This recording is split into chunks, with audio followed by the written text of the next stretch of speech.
ओम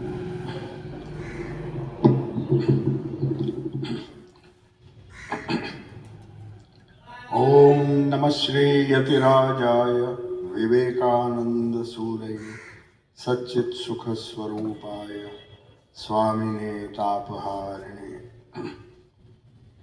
आदरणीय स्वामी आत्मश्रद्धानंद जी महाराज, आत्मज्ञानंद जी महाराज, अन्य अन्य स्वामी एवं ब्रह्मचारी वृंद, शिक्षक वृंद और मेरे प्यारे विद्यार्थीगण।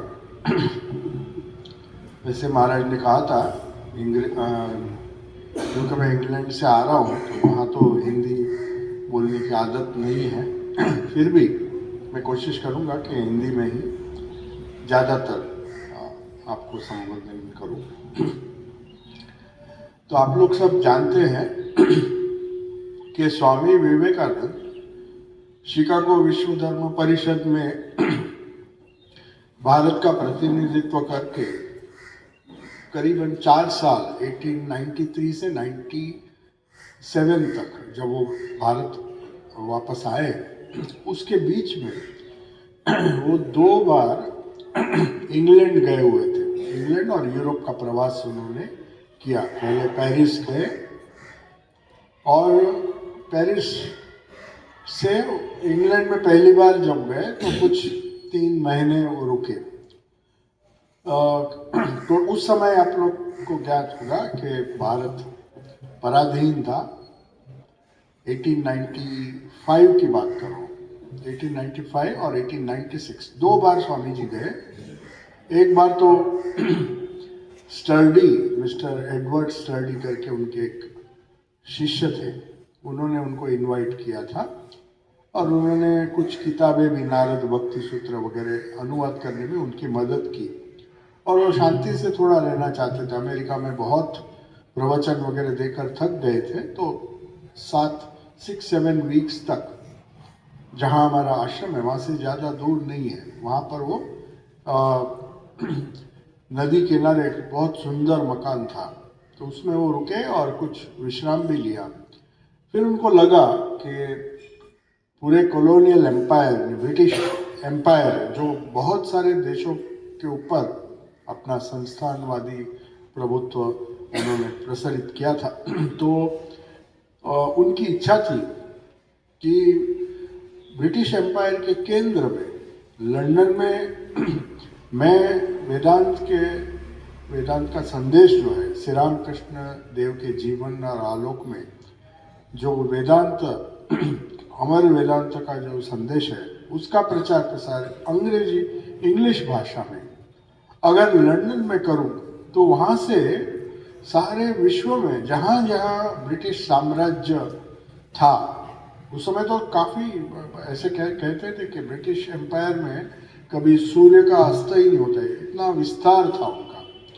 तो जहाँ भी ब्रिटिश साम्राज्य था वहाँ अंग्रेजी भाषा के माध्यम से इस वेदांत के प्रचार और प्रसार के लिए उन्होंने लंदन में जाकर, लंदन के heart of the British empire जिसको हम कहते हैं, one of the central administrative centres of the entire British empire, तो उस लंदन में उन्होंने साहस किया। वैसे तो शिकागो में उनको काफ़ी प्रसिद्धि मिली, अमेरिका में सारे अमेरिका में उन्होंने प्रचार प्रसार किया, लेकिन 2 साल के अंदर ही उनको एक अवकाश मिला जिसकी वजह से वो लंदन गए। और उनकी इच्छा थी कि यहाँ पर मैं अगर केंद्र शुरू करूँ तो वहाँ से विभिन्न देशों में, भारत और अन्य देश, इजिप्ट, बहुत सारे देश ब्रिटिश साम्राज्य के अंडर थे, तो उनके देशों में भी इस वेदांत का प्रचार प्रसार आसान होगा। तो उन्होंने काम शुरू किया, कुछ वीक्स रेस्ट लिया उन्होंने, और बाद में वो लंदन में शिफ्ट उन्होंने किया। और 4 प्रसिद्ध, आप लोगों को ज्ञात होगा कि भारत में विशेष करके स्त्रियों के शिक्षण के लिए उनकी एक शिष्या थी, भगिनी निवेदिता, नाम सुना है ना, भगिनी निवेदिता। तो उससे उनका मिलना हुआ लंदन में, और लंदन में ही आज जो विवेकानंद की जो ग्रंथमाला है जो उपलब्ध है विभिन्न भाषाओं में, मूल अंग्रेजी में रिकॉर्ड करने वाले एक शॉर्ट हैंड राइटर थे, वो भी उनके शिष्य थे। 30 साल की उम्र में वो भारत में गुजर गए, 29 ईयर्स की उम्र में, लेकिन उन्होंने बहुत बड़ा कार्य किया। उनका जो भी उपदेश, जो भी प्रवचन वगैरह हुए, भारत में हो या लंदन में हो या इंग्लैंड में हो या अमेरिका में हो, उन्होंने काफ़ी साल तक, 3-4 साल में जितने प्रवचन स्वामी विवेकानंद ने दिए और जो आज उपलब्ध है अमूल्य वचन उनका उनका शॉर्ट हैंड में रिकॉर्डिंग करके उन्होंने सेवा की। और स्वामी जी के साथ साथ घूमते थे मिस्टर गुडविन, जोसाया गुडविन, वो भी इंग्लिश उनके डिसाइपल थे। और जो आज आप बेलूर मठ, जो रामकृष्ण मिशन का हेडक्वार्टर्स है, उसके लिए ज़मीन के लिए स्वामी जी बहुत कोशिश कर रहे थे इंग्लैंड में, अमेरिका में। उनको ऐसे लगा कि वहाँ लोगों के पास बहुत धन है, तो शायद प्रवचन देने के बाद कुछ लोगों को के ऊपर प्रभाव पड़ेगा और भारत के कार्य के लिए वो पैसा इकट्ठा कर पाएंगे। लेकिन जितना भी पैसा इकट्ठा किया वो सफिशिएंट नहीं था, पर्याप्त नहीं था। तो उन्होंने उनके एक शिष्य जिन्होंने उनको वहाँ पर होस्ट किया, हमारे आश्रम के 5 माइल दूर एक घर है, उसमें स्वामी जी रुके थे। और लंदन में भी उनका विमल्डन करके लंदन का बरो है, उसमें वहाँ पर उनका एक मकान था, वहाँ भी स्वामी जी 3-4 सप्ताह तक रुके और लंदन में प्रवचन वगैरह उन्होंने दिए। तो उस महिला ने, जिनका नाम था हेनरिटा मुलर, उन्होंने उस समय 34,000, करीबन 34,000 रुपया देकर बेलूर मठ की जो आज जमीन है, एक बहुत बड़ी जमीन उन्होंने खरीदी और वहाँ पर सबसे पहले बेलूर मठ की स्थापना हुई।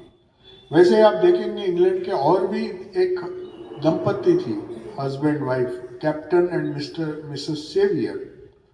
आज जो हिमालय में चंपावत में आप देखेंगे बहुत बड़ा एक 100 एकड़ का, 100 से भी ज़्यादा एकड़ का एक आश्रम है जिसका नाम है मायावती अद्वैत आश्रम मायावती, जो स्वामी विवेकानंद के समय बना था।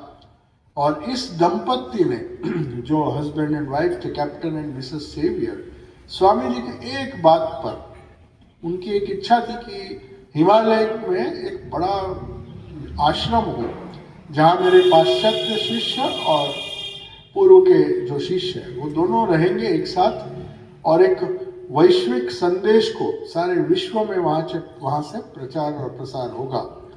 तो उस हेतु उन्होंने जस्ट अपनी एक परिकल्पना व्यक्त की। वो स्विट्जरलैंड में जब यूरोप में घूमने गए थे उनके साथ, तो देखो कितना सुंदर स्विट्जरलैंड के पहाड़ है। हमारे देश में भी हिमालय है, हिमालय में मेरी इच्छा है कि एक आश्रम को स्थापित करो। खाली केवल मात्र एक वाक्य पर इन शिष्यों ने अपना जो पूरी प्रॉपर्टी थी लंदन में, आज भी वो मकान है वहाँ पर, वो पूरा प्रॉपर्टी बेचकर ये हस्बैंड एंड वाइफ दोनों में, captain and Mrs Sevier, Bharat चले आए। और उस पैसे से उन्होंने पूरे टी एस्टेट खरीद कर मायावती जो अब अद्वैत आश्रम है उसको खरीदा। तो आप देखिए, एक विदेश में एक अननोन जगह पर जाकर, और उस समय तो हम गुलाम थे, ऐसे नहीं कि भारत स्वाधीन था। आज तो भारत स्वाधीन है, भारत की कदर होती है। दूसरे देशों में आप जाएंगे, विशेष करके लास्ट 10 इयर्स की जो प्रगति हुई है, अब भारत का भी एक स्थान है विश्व में। उस समय तो भारत एक कॉलोनी थी, ब्रिटिश सरकार थी यहाँ पर और उनका प्रभुत्व था। भारत की परिस्थिति बहुत खराब थी उस समय। 1895 में 96 में लंदन में जाकर स्वामी जी का जो जितना प्रभाव हुआ, उनके शिष्यों ने भारत के लिए जो कुछ किया, सिस्टर निवेदिता ने लड़कियों की स्कूल शुरू की कलकत्ता में, और ये सेवियर दंपति दोनों ने सारा जीवन वहाँ पर रहकर उस मायावती अद्वैत आश्रम उसका पूरा उसको डेवलप किया। और आप देखेंगे बेलूर मठ की ज़मीन, जिसकी वजह से रामकृष्ण मिशन का जो हेडक्वार्टर्स है आज वहाँ पर स्थापित है, उसके लिए भी दूसरे शिष्यों ने, अमेरिकन शिष्य और कुछ इंग्लैंड के शिष्यों ने भी काफ़ी धन का कलेक्शन करके बेलूर मठ के मंदिर के लिए काफ़ी सहायता की। तो पहले से ही आप देखेंगे इन देशों में, महाराज तो बताएंगे ब्राज़ील के बारे में, वहाँ भी कैसे एक दिव्य प्रेरणा से, अद्भुत प्रेरणा से, रामकृष्ण देव की शक्ति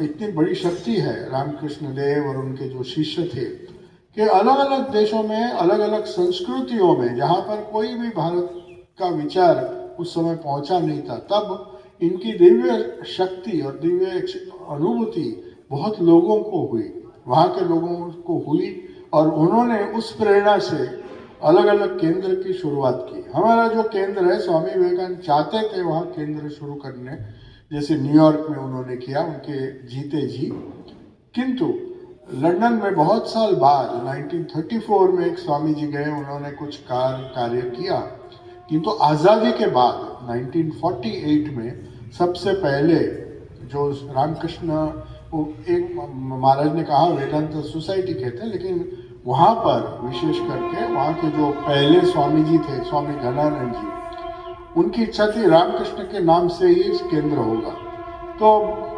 रामकृष्ण वेदांत सेंटर उसका नाम है। तो 1948 में लंदन में एक किसी ब्रिटिश जेंटलमैन ने एक मकान दिया, फिर उसने और एक मकान दिया, तो वहाँ पर छोटा सा सेंटर शुरू हुआ। 48 से 69 में लंदन के एकदम मध्य भाग में एक बहुत बड़ा बिल्डिंग किसी ने डोनेट किया, तो वहाँ पर हॉलैंड पार्क उस जगह, लेकिन ज़्यादा ज़मीन नहीं थी, खाली केवल एक बहुत बड़ा बिल्डिंग था लंदन के बीचों बीच। लेकिन बाद में 77 में अब 10 एकड़ की एक बड़ी ज़मीन लंदन से थोड़ा बाहर, हीथ्रो एयरपोर्ट के बहुत पास में है, लेकिन लंदन से बाहर है, तो वहाँ पर एक बड़ी जगह उपलब्ध हुई, और तब से यह केंद्र वहाँ प्रस्थापित हुआ। 2-3 स्वामी जी मेरे पहले भी थे उधर, स्वामी घनानंद जी पहले थे, केवल का लगभग 25 साल हो रहे, उसके बाद 25 साल और एक स्वामी जी थे, स्वामी भव्यानंद जी, और उसके बाद दयात्मान जी, तो 75 इयर्स करीबन पूरे हुए इस सेंटर को।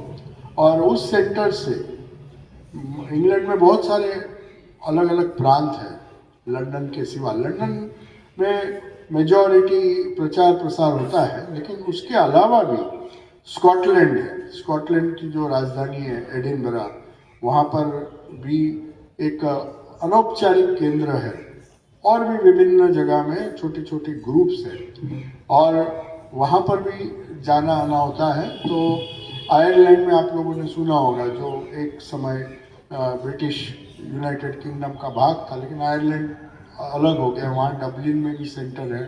तो हमारे यूरोप में भी काफ़ी सेंटर है, जैसे साउथ अमेरिका में आप देखेंगे अद्भुत रीत से उस सेंटर की स्थापना हुई श्री रामकृष्ण की डायरेक्ट प्रेरणा से, उनके श्री रामकृष्ण और उनके शिष्य, उनके आध्यात्मिक शक्ति से।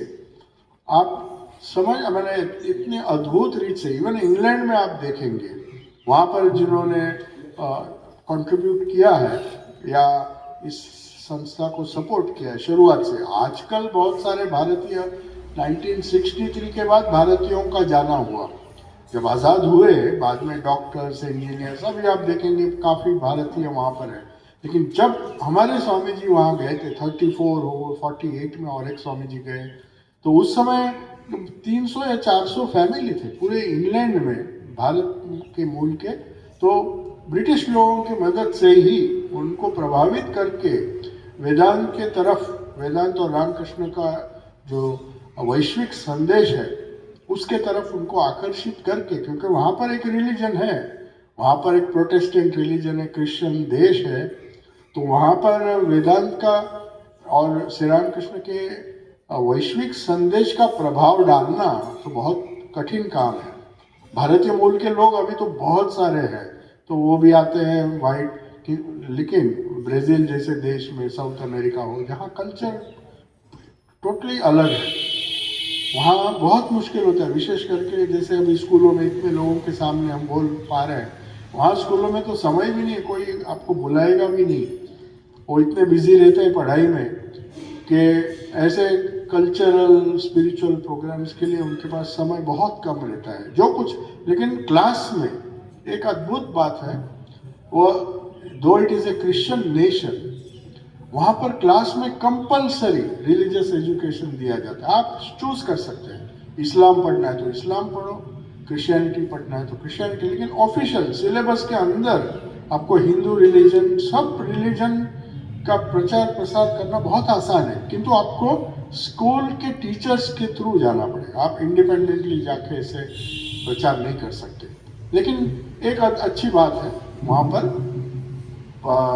धार्मिक शिक्षण प्रतिबंधित नहीं है। इनफैक्ट वो एनकरेज करते हैं कि अलग अलग भाषा, जो कोई टीचर वॉलंटियर करे या कोई टीचर मिले तो कोई भी जूइश भाषा, हिंदुइज्म, क्रिश्चियनिटी, इस्लाम, सभी धर्म के टीचिंग्स प्रचार प्रसार करते हैं। तो बहुत आनंद हुआ यहाँ पर आकर। इस कानपुर का ये पहला विजिट है। अब हम अयोध्या जाएंगे, महाराज की कृपा से उन्होंने व्यवस्था की है, नया जो राम मंदिर बना है, वहाँ से फिर हम बनारस होकर 19 तारीख को इंग्लैंड लौटूंगा। तो बहुत आनंद हुआ आप सब लोगों से मिलकर।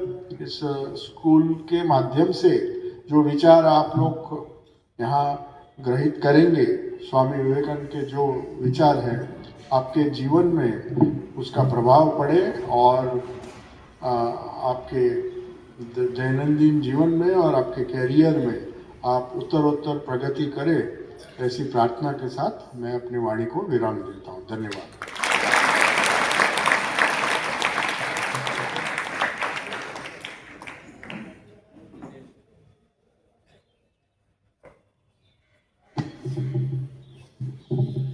अभी अभी आपने रामकृष्ण मिशन का कार्य कैसे इंग्लैंड में शुरू हुआ और कैसे चल रहा है, इसके विषय में सुना। महाराज ने ये भी बताया कि कैसे कुछ इंग्लिश लोग, जिनमें सिस्टर निवेदिता का नाम या भगिनी निवेदिता का नाम महाराज ने लिया, जे गुडविन जिन्होंने स्वामी जी के विचारों को लिखा था और पुस्तक रूप दिया था, उनका नाम लिया, mister E.T. Sturdy, Henrietta Muller जिन्होंने बेलूर मठ के जो भूमिखंड खरीदने के लिए पैसा दिया था, या फिर Mr and Mrs captain Sevier जिन्होंने मायावती रामकृष्ण मिशन का जो बड़ा केंद्र है, जिसे अद्वैत आश्रम कहते हैं, उसको प्रारंभ करने के लिए अपना सहयोग दिया। तो इस प्रकार से देखें कैसे इंग्लैंड के